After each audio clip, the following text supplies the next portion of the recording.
Have you ever felt? Are you listening?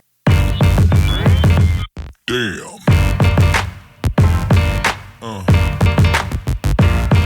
Yeah. I'm sitting in Lambert Airport, heading to New York this week. So this week we're going to talk about changing jobs. When should you change jobs? How should you change jobs?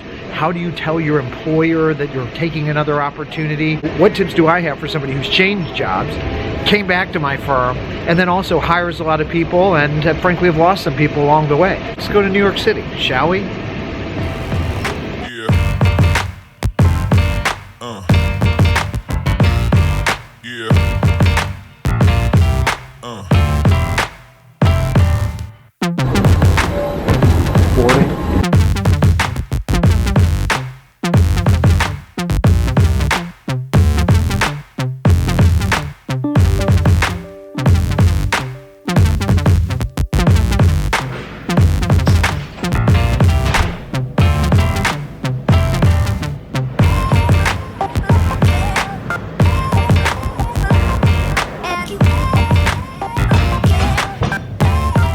My friend, who will remain nameless, has been working at his company for a couple of years. I think he's been in the workforce for a while, very solid resume, has been relatively stable as far as hasn't jumped around a lot, and received a call from one of his former colleagues, actually one of his former bosses, who had gone to another company and wanted to hire him. It was more salary, better location, really cool company. The issue was it was a lateral move from a promotional standpoint. When you have that opportunity, you really need to understand what are your motivations for potentially leaving.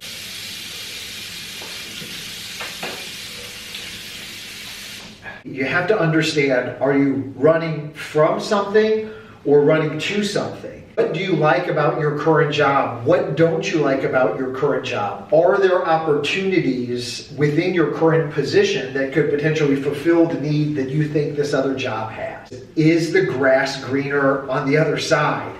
And it looks greener from your current position, but is it really truly greener?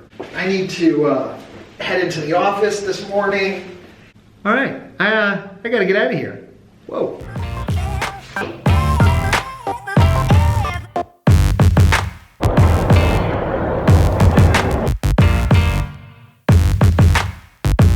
It's best to look at your job as a career and to think about what are your potential earnings over the course of your career as opposed to just leaving for that small pay raise. It's easy for a new employer to dangle some money in front of you. For my buddy, it was a substantial raise, but more than being about the money, it also has to be about the role and the title. I can't tell you the number of people that I've seen jump to another job for a pay raise only over the course of the next 3, 4, 5 years to then get passed by their colleagues at the same place. You really need to take a long-term view on compensation.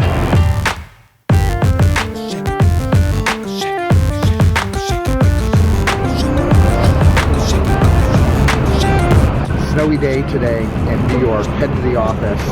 Let it snow. New York City in the wintertime. Fantastic.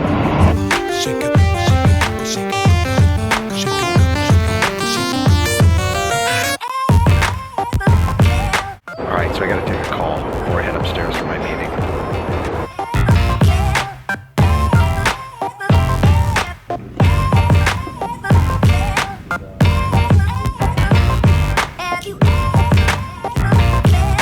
What are the opportunities for advancement at the new place? And what title, what role are you going to have? And be careful with titles too, because every organization calls different people at different levels different things. A director at one place might be a VP at another place, might be a manager at another. Ask a lot of questions with respect to what the role is. Make sure you have a good understanding as far as opportunities for advancement, if that's something that you're interested in. And maybe you're not interested in that. That's okay too. But if you're really looking to move up, understand, is that job really an upward advancement? There's the Bryant Park ice skating rink. You see that? It's the library. New York's lovely, isn't it?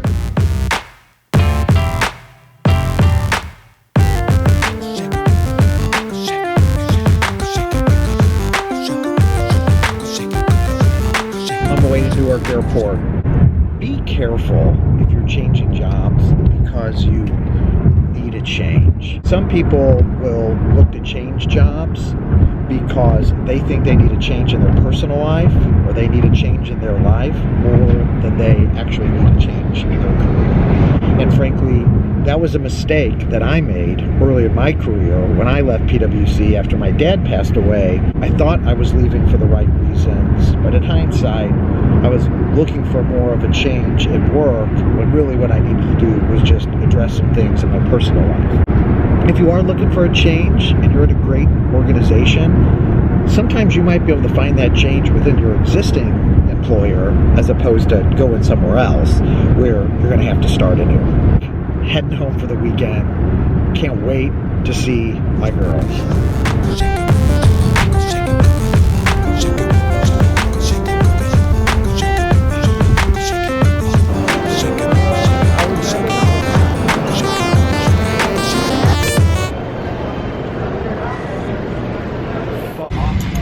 Five hours later, got the last direct flight to St. Louis. At least I'm making it home on Friday night.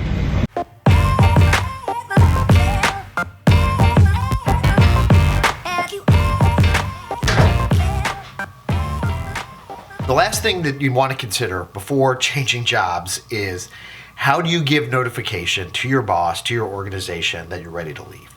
The thing that I view as most important is don't burn any bridges. Regardless of the situation that you might be leaving, it's important that you are respectful and nice when you're given notice.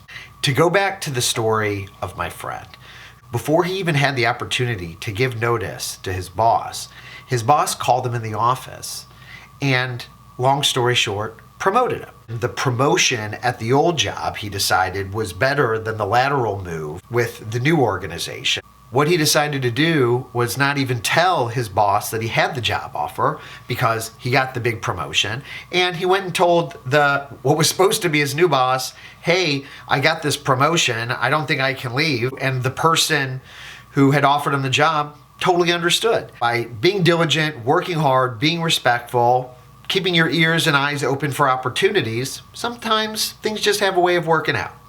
If you like what you see, mash that like button, smash it, mash it, just push it, click on it. You don't really need to do anything fancy. Just activate the thumbs up button and like LinkedIn or YouTube. Subscribe if you like on YouTube. Stay tuned next week for a very exciting edition of the Doug McConey vlog. Richard McGinnis, my mentor and friend who does 550 push-ups a day, will be back on the vlog to share more about his exercise routine. So stay tuned. Thanks for joining, and we'll see you next week.